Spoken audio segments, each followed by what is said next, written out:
Dispelling dangerous myths in health and wellness each and every Monday with Dr. Anthony G. Beck. Brought to you by Biohacker Labs. Warning, side effects may include more energy, deeper sleep, better memory, resistance to bullshit, and more cash in your wallet. Consult Dr. Beck with any questions. Welcome everyone to another episode of Mythbusting Mondays with Dr. Anthony G. Beck and Larry and myself. And today we are tackling another myth. Vegan is the best diet. Is it the best diet? I don't know. Is it? We will know very soon. But my guess is because this is myth busting. I don't think it is. Wow, you guys are so smart. You must eat lots of healthy vegetables. Yes. Yes, we do. Oh man, that's good stuff. Love it, love it, love it. So we're gonna. And that's the thing listen. I get the question all the time of, what's best? What's the healthiest? We always have these terms of, just tell me what I need to do. What's best? And oftentimes people always get lost in one of the main things that I always talk about. That's kind of unique to my message, and you guys have been fantastic in sharing that with me and embracing it. Is that everyone's individuals? We're all different. We're that proverbial snowflake, right? Yeah. So whenever someone asks me, well, what diet is best? Well, vegan's got to be best because man, it is plants, and if I eat all organic, and that must everything I need. Well, that's just actually not the case. Exactly. But let me do a little shout out here from my vegans out there. Okay. Listen, I'm a country boy from North Carolina. I have gardened my entire life. I'm setting 2 new beds today. I love plants. They are the most powerful healing substances on the planet. Chlorophyll for the win. Okay? What I love about vegans is that you said a joke. What was it, Oksana? I know. We were just talking about that on the latest Joe Rogan stand-up. He's like, how do you know if someone is vegan? Well, don't worry, they'll tell you. And that is so true. I mean, we have some friends that are vegan, and that is always at any dinner, gathering. That's the first thing that comes out. Well, I'm vegan, so. But nowadays I'm paleo. Exactly. Those beans will kill you. They're anti-nutrients. I'm like, oh my gosh, I laugh because look. The interesting thing is this. I like the premise of vegan. There are times, clinically and professionally, I actually prescribe a vegan diet for a patient. And that's coming from a boy from North Carolina where we think swine is divine. Hold up, did I just say that? I'm blaspheming. Okay, but at the same time, what my patients have also taught me is that most of the vegans that I've met also do it not only for the perceived health benefits, but also because of their convictions when it comes to our lovely animal kingdom and things like that. So I want to make sure that people know, number one, I'm not politically correct ever, but at the same time, I do think that there's a lot of knowledge and truth to that really needs to be embraced, and that if we do harvest a particular animal, it should be in a humane and thoughtful way. Vegans will disagree with me. They don't think you shouldn't do it at all, but at the end of the day, the question is about vegan diets being the best diets. Well, sometimes they are, okay? So we're going to move forward here, and let me kind of break this down for you just a little bit.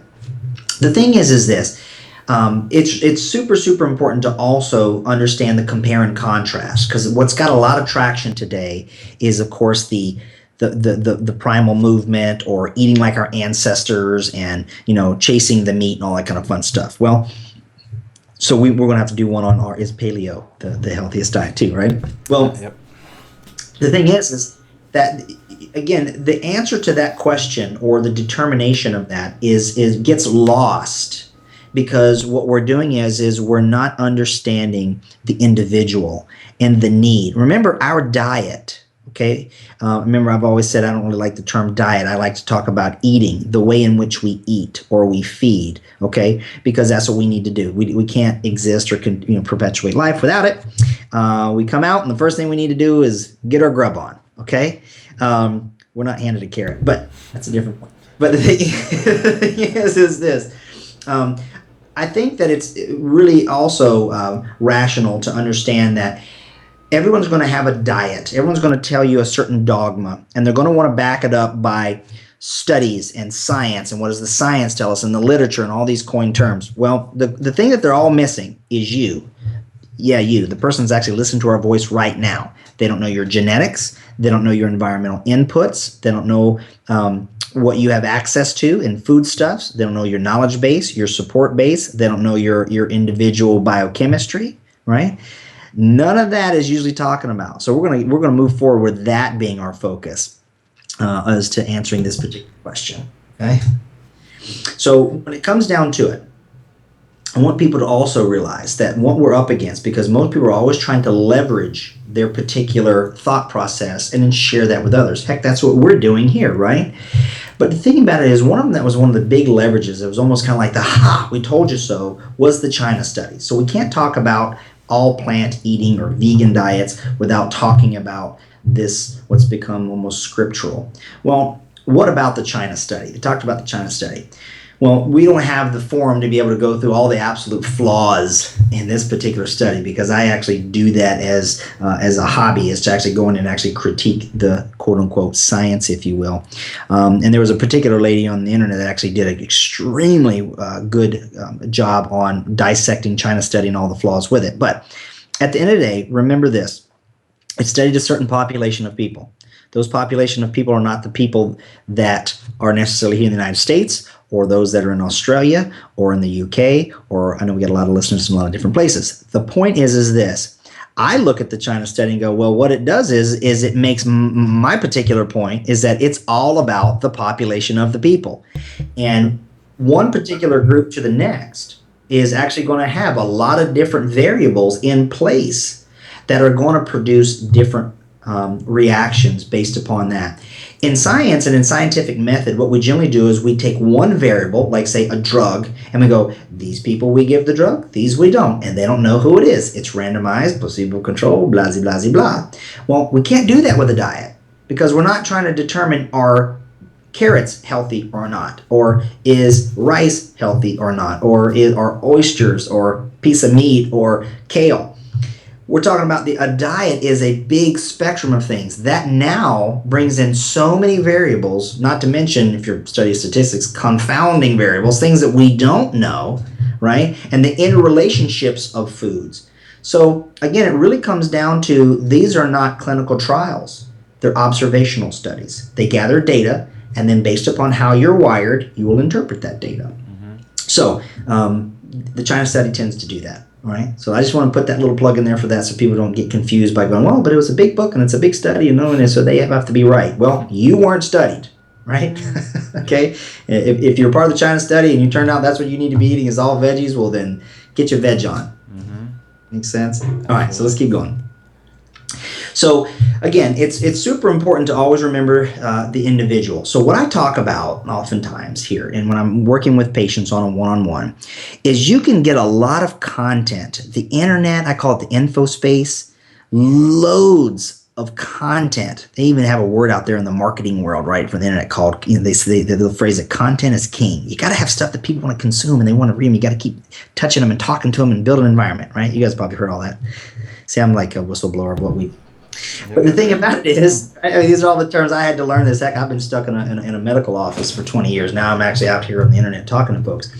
But the thing is, it's context. Like, okay, listen, all these different things. Content is the helpful things that spirulina does for you and how wonderful that is, and why mushrooms are fantastic and amazing substances that have been around for everything and what they do. And then legumes are fantastic for you in lower heart disease. And these other people say, oh, legumes have, lectins in them and they're anti-nutrients. And then you have people going, coffee makes you acidic and stuff like that. And you have people saying, oh no, you got to drink more coffee. And then dang, it's just unbelievable. So all that content, what they're missing is the context. The context is you. It is the missing piece of the puzzle. And the most important. Yeah. Amen. Can I get an amen? So that's really it. That is the part that everybody misses. And it's kind of like I have to be like a pioneer of this particular concept is, number one, you have to think of the individual. And then number two, you have to do it in the correct order. When I work with patients, I have somebody come in and they're inflamed and they have gout and, their just body has acne and red face and nose and halitosis and their teeth are weak and they're burny and their penis doesn't get hard and they're having problems with sex or their vagina's dry. I got to be an equal opportunity critique here. Hair's falling out, all this kind of fun stuff, right? Well, you need to heal them with plants. Plants are fantastic, right? I can tell you this, I'm going to put superfoods in there, and all superfoods just so happen to be a member of the plant kingdom. All the way from, you name them, right? Whether they're from the sea or the land, or they're a berry or something like that. The bottom line here is this, it's the context of the individual. Once we calm that inflammation out, we can begin to cycle in other foodstuffs that are from the animal kingdom. If a person is wired in such a way to where they're going to do that, not wanting to reincorporate that, well, that's fine too.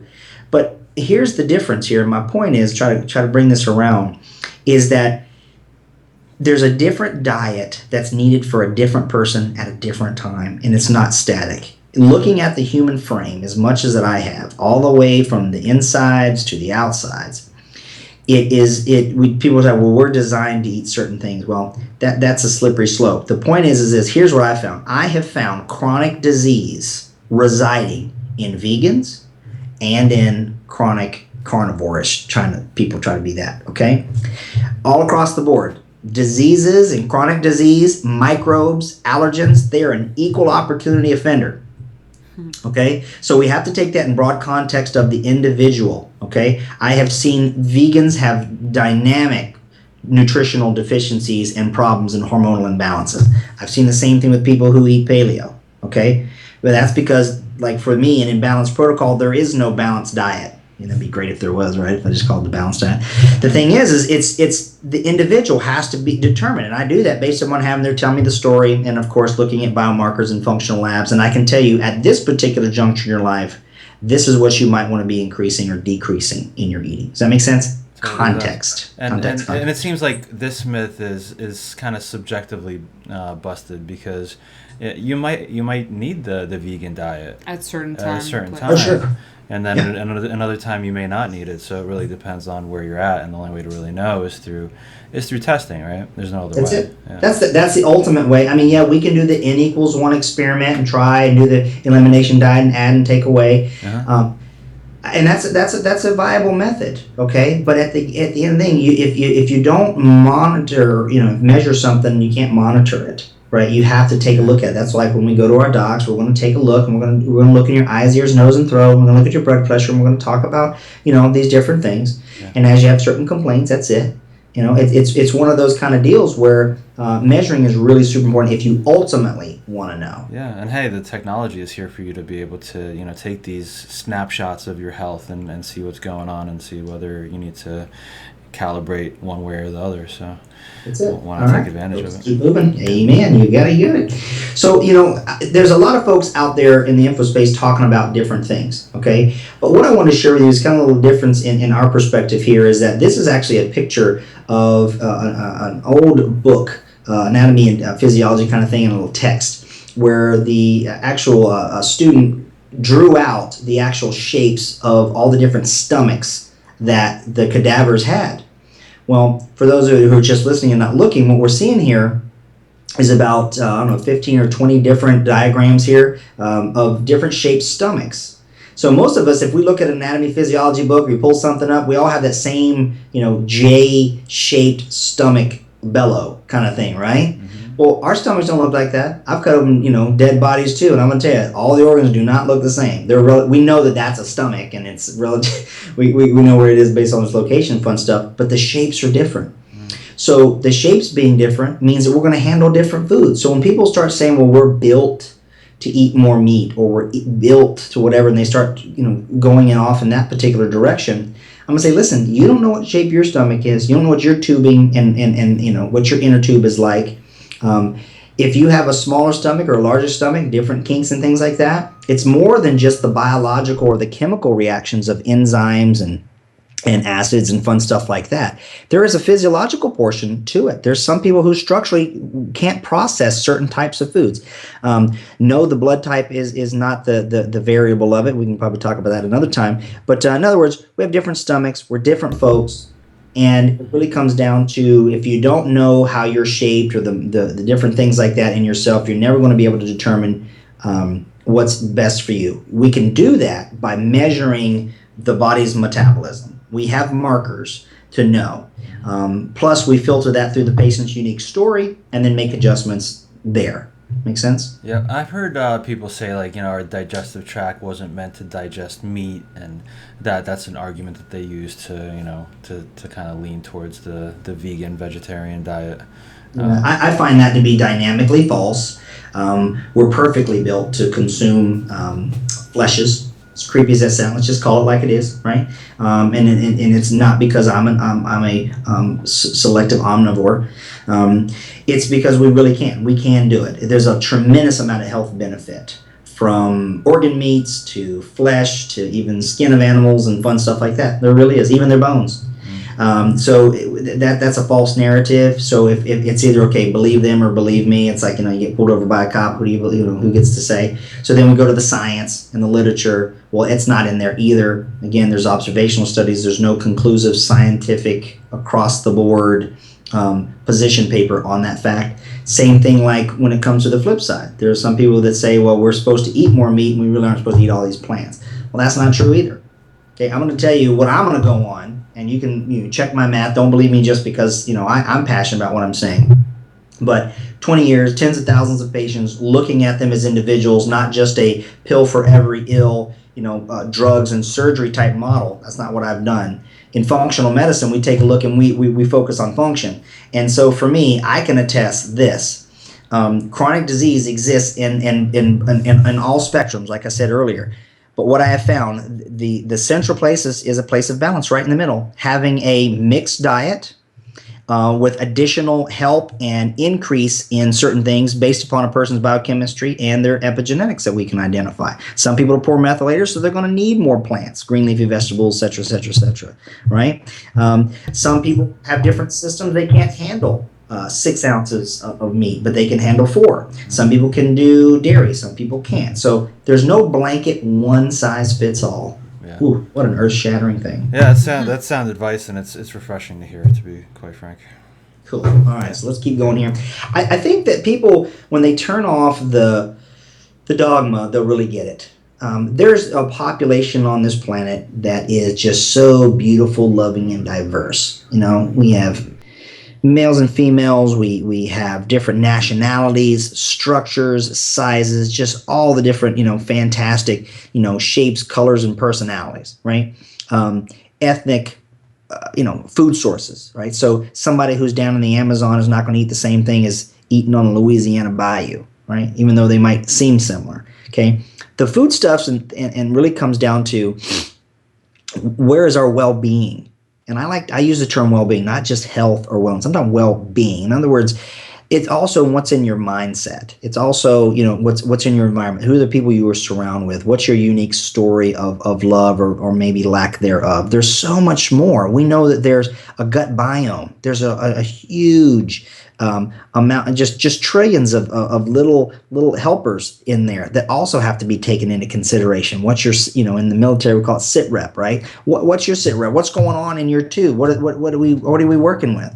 Somebody who doesn't have the same gut biome as another might respond differently to different foods, absorption and breakdown. So we always got to come back to the loveliness of the individual. We're not being self-centered, but we're focusing on self. There's nothing wrong with that. So listen, if somebody tells you, hey, listen, this vegan diet worked for me and you tried, okay, fantastic. But know when to release it. I've also want to give that word of caution that I've seen patients see something work for somebody, they do it and it doesn't work, so they just keep staying on it like a pit bull on a bone. They don't know, but it worked for them and it was supposedly, and they go, but I have to because it's all plants and it's vegan and it's lovely and they're organic and they're grown in the Himalayas and blessed by the Dalai Lama and all kinds of crazy stuff, right? But that doesn't necessarily make it right for you. Okay, so in other words, be able to humbly relinquish your effort towards one because you are subscribing to a certain dogma. Yeah. Come back to self and say, listen, there's a lot of variables and information that's actually missing in your selection process. Yeah, it's kind of crazy that a lot of people hold diet like they do religion or politics. It's like they hold strong to that flag. Yeah. But nations have toppled and fallen over food resources. Yes, sir. And that's one of the way. That's the thing. So food is lovely. It's not the enemy. It is the best medicine. Like I said, I love me some plants. I think they're just awesome. But I also like prudent, healthy, quality sources of animal source too. People got to find out where they are. I don't. If your mindset it needs to be to be healed needs to be more plant focused and kind of stay away from how you feel animals are treated, because there's a lot to that. I mean, oh my gosh, the food lot is just broken. It is such a bad thing, and so oftentimes that's leveraged as evidence as to why we should be vegan. I think that's an incorrect premise. The problem is with the people and them not having the right scruples to take care of a lovely plant kingdom that we have. So that's where the real root cause comes into play. It's that supply. We just need to adjust the demand, but that demand needs to be determined by the individual. Make sense? Makes a lot of sense. Cool. All right. So let's wrap up. And I think that at the end of the day, people will kind of understand that what makes most sense, if you really think about it, is going back to that individual. I think we've said it a good dozen times, so I won't repeat it anymore. But I want to leave people with the understanding that I have found that people will oftentimes come back to a place. They'll go off into a diet of vegan, and they'll kind of say, well, my health didn't quite do this. And of course, the vegan community might embrace them and say, well, maybe because it was raw or too much raw or not enough raw. There's all kinds of things. Remember, the slippery slope is you have to focus on the one thing that most people omit when it comes to a diet or dogma, and that is you. Okay, so mix things. Good, healthy, quality food is what you want to focus on. If you want to shift, you'll survive. You'll be fine. You're not gonna die if you just eat plants. But but be cognizant of your health. If you are not having the strength and the cognition and your immune system and different things like that, though you might be your heart's in the right place, your diet and your body are not. Make sense? So that's pretty much the. So what do you guys think about that? I mean, have you found for you because you guys speak to just hundreds of thousands of people with where your voice is heard and stuff like that. What do you guys kind of get back from them feedback wise?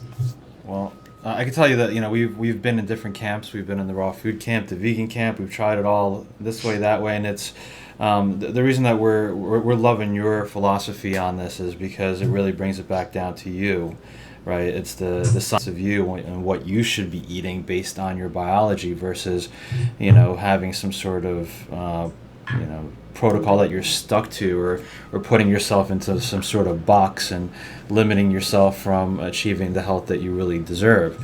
For those people that choose that as an ethical choice, I commend you and I thank you for doing that and doing that sacrifice for the animals. I think that's beautiful. But for those of us that want to eat in different ways, I think it's the right approach to get out of that box and figure out what's right for you based on your biology. I mean, there have been days that, we spend together 24/7, right? We eat the same food. We do very, very similar stuff. Like our lifestyle is almost identical. But there are days that we'll eat the same food and it will affect us completely differently. He will be all happy and running around, ton of energy, and I'm going to be all cranky and, like, what happened? Yeah. So it's like you can't really just put a label and accept one way over all the other way and say this is it, because it's never it. We change throughout our life. We change where we are. We change our mental state, our physical state. We change, their patterns of our sleep change. Like there's just so many different variables that come into play. So just really listening to your body and figuring out what's right for you.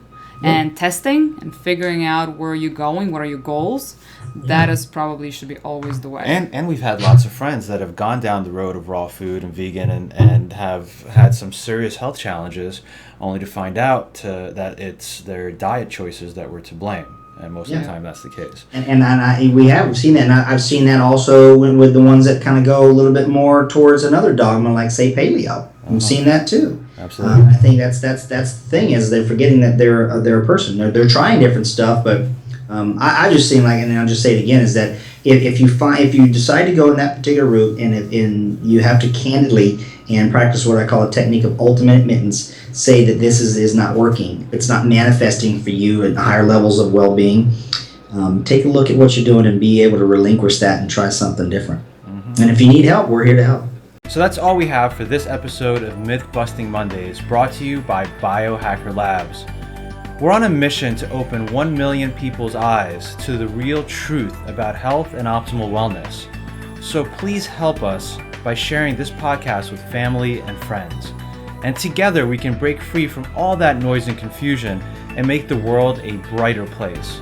Remember, each episode comes with a video and slides, so make sure to head over to www.biohackerlabs.com/podcasts to get them, as well as our show notes and some free gifts. And subscribe to our YouTube channel and podcast to discover more dangerous health myths. We love hearing from you, so please share your thoughts in the comments below. And if you have a show suggestion or want us to bust a myth, please email it to us at mythbusting@biohackerlabs.com. See you all next week with a fresh myth-busting episode.